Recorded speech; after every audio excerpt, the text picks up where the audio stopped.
Good morning mga kakimpa! Welcome back po dito sa Gandara Asoy Channel for Showbiz Update. Andito na naman po akong muli nagbabalik upang maghatid sa inyo ng latest update and fresh happenings patungkol kina Kim Chiu and Paula Avellino. And syempre para po sa araw na to ang tatalakayin natin ay good news patungkol kay Kim sapagkat isa na may bago na naman si Kim Chiu na award mga kakimpaw. Kasama na naman po siya sa top ng mga artist, mga KP. Grabing isang Kim Chiu, no? Talaga nag-uumapaw po ang kanyang blessings. So, bukod pa po ito sa tinalakay natin kahapon. Pero bago po ang lahat, sa mga hindi pa nakasubscribe sa ating channel, i-click niyo po muna subscribe button natin at notification bell na nandiyan sa baba para mag-updated kayo sa mga susunod natin chika. And simulan nga natin ang atin pong talakayan sa araw na to sa pamamagitan ng pagbabasa ng comment mula sa ating mga subscribers bilang pasasalamat sa walang sawang pagsuporta at pagtutok sa ating mga balita. At syempre para malaman na rin ang kanila pong mga reaksyon at opinion hinggil po sa mga nangyayari at kaganapan sa buhay nila Kim and Paolo sa showbiz industry. So, ang first commenter po natin for this morning ay si Miss Latin Home Hunter. Sabi niya rito, Miss Gandara, good PM. Ang mga bashers na yan, nag-iisa lang yan siya. Nagalit siya kay Kim. Parang kilala natin yan. Na sobrang galit siya kay Kim. Hanggang ngayon dahil kay Paolo na hindi nila makuha-kuha. Kaayam, sikip mo ang pinag-iinitan nila, ha? Aba kapag hinayaan si Kim ang pinag-iinitan nila. Sorry na lang sila at nakakandado na si Kim kay Paolo. Kaya nagpa-S wedding na sila. Kaya may karapatan na silang nagsasama at mag-asawa na sila. Kaya matahimik na kayo mga bashers at mahal na mahal ni Paolo si Kimi namin. Kim Pao forever. God bless you always. Thank you so much sa comment niyo, Miss Latin Home Hunter. And talagang alam na po natin kung sino ang mga nasa likod nitong hatred kay Chinita Princess, mga kakimpaw. Marami man ang humihilas sa kanila pababa, pero may isa, dalawa po ang mga nasa likod niyan, mga kakimpaw. And about naman sa casual viewers naman, casual netizens, pagka may bagong issue lang naman si Kim ang binabati ko, sa limbawa sa politika. Pero about love life, wala naman pong netizens ang tutol kaya sa Kim Pao. Kabilang panig lang po talaga ang may tutol, mga ka-KP. Ngunit ganun pa man, naniniwala ako na mas matimbang, mga kakimpaw, ang pagmamahala nila. Pagmamahal ni Paolo kay Kim, kaya hindi po mangyayari ang nais nilang mangyari na mabuwag ang Kimpaw. Anyway, dumako naman tayo dito sa chika na mayroon nga pong naghahabol kay Paula Avellino, mga kakimpaw, at nakiusap pa sa management para lamang makatrabaho si Paula Avellino, mga kakimpaw. Kung totoo to, grabe nakakahiya yun, mga kakipi, kasi syempre kababaeng tao, siya tong maghahabol, mga kakimpaw. Tapos, at chika pa ay nireject daw ni Paula Avellino. Well, nalulungkot ako para kay ate girl. Nalulungkot ako kasi na-reject siya ni Paula Avellino. But at the same time, umahanga din naman ako kay Pao dahil solid siya kay Kim. I mean, hindi niya iiwan si Kimi. Porque nasa taas na rin siya ngayon. Hindi niya iniwan sa ere si Kim Chiu. Meron kasing ganun, bigla ka na lang iiwan sa ere. Pag sikat na siya, ganun. Pero si Pao hindi. Talagang loyal po siya kay Kim at stick to one si Paula Avellino. Tanging kay Kim lamang siya. Pero ayun, tulad ng sinabi ko, sa desisyon nito ni Paula Avellino, syempre may nasaktan, may kawawa. Pero ganun talaga eh. Yun yung consequences ng action mo. 'Di ba?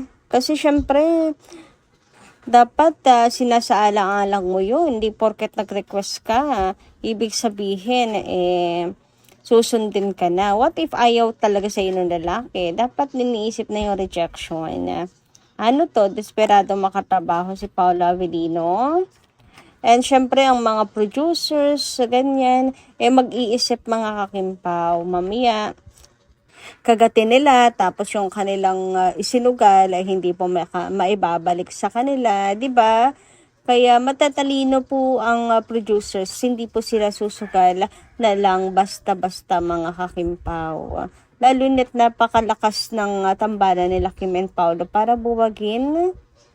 I don't think nasa konsiderasyon nila yon, kaya siguro di rin effect, hindi rin obra. And ganun din kay Paolo Avellino, hindi rin umepek. So, si Pao na mismo ang nag-reject. So, yun lang naman po ay chika ni Kikay, yung mga kakimpaw. Dito sa kanyang Facebook post, sinabi nga niya na umayaw daw talaga si Paolo. Si girl lumapit pa mismo sa management pero mabilis tinanggihan ng aktor. Nagre-request sa isang project. Alam niyo naman, hindi yan papayag, lalo pat focus lang siya kay Kimi. Hindi na kailangan manghula. Kilala naman ng lahat kung sino yung girl na tinutukoy. So, ayan ang kanyang chika. Pero nananatiling chika pa rin to mga kakipi, no? Lalo pat wala rin pong mga showbiz insiders ang nagpapatunay pa nito. Pero kung totoo man, ay grabe, nakakahiya talaga yun. Laking kahihiya na kanyang na-receive at na-reject po siya. So, yan, ang dami pa rin talagang gusto siya maka-work. Sabi dito, haha, kilala naman namin kung sino yung tinanggihan kasi alam naman kung ano, hidden agenda ni girl. Diyos ko, paawat ka. May kimchi na yan. Hu.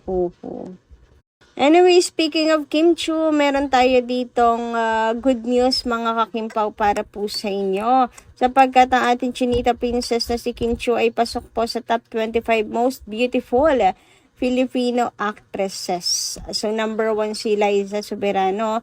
Number 2 si Marian Rivera. Number 3 si Catherine Bernardo. Number 4 si Nadine Lustre. Number 5 si Ann Curtis. Wow! Pang number 5 lang ang ating Diyosa, no?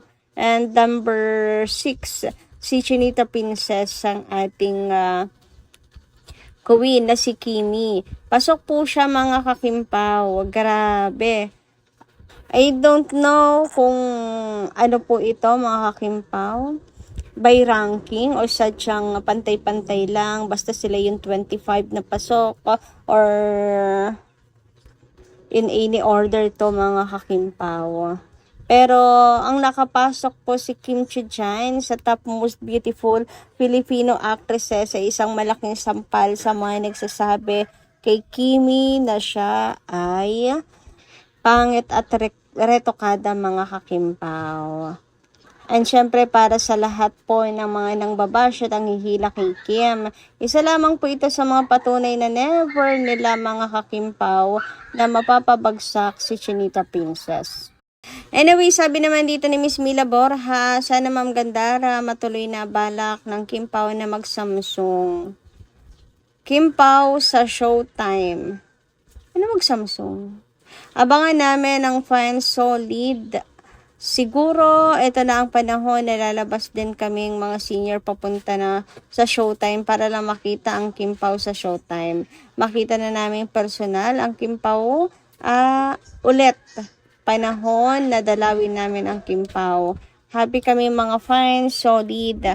Sapat na sa amin makita ang mga senior fan. Panatag na kami para sa amin. Idol, love, always, forever, ever, Kim Pao. So, ano ibig niya sabihin dito? Guesting siguro yun, ano? Nila Kim and Paolo. Maybe kapag nagsimula na po yung, yung copy no, mga Kim Pao. Pero kailan nga kaya ulit tatapak po si Paolo Avellino ng Showtime? Naku, sana makatapak po ulit siya dito at magkasama po silang dalawa ni Chinita Princess. Anyway, dumako naman tayo dito sa mga comment nila Miss Tina La Corteza, Susan Tenco at Miss Rose Mariano. Sabi nila rito, buo pa ang Becky. Yes, may sweet message si Kim kay Bella last birthday ni Bella. Fake news. May message si Kim kay Bella, hindi nyo lang siguro nabasa. Ang sweet nga ng message niya.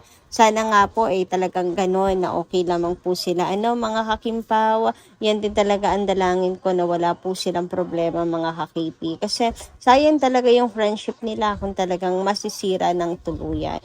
Anyway, hanggang dito lang muna ating update. Maraming salamat guys sa inyong pakikinig. Kita-kisa lang po muli sa mga susunod nating chika. Maraming salamat at ingat po palagi.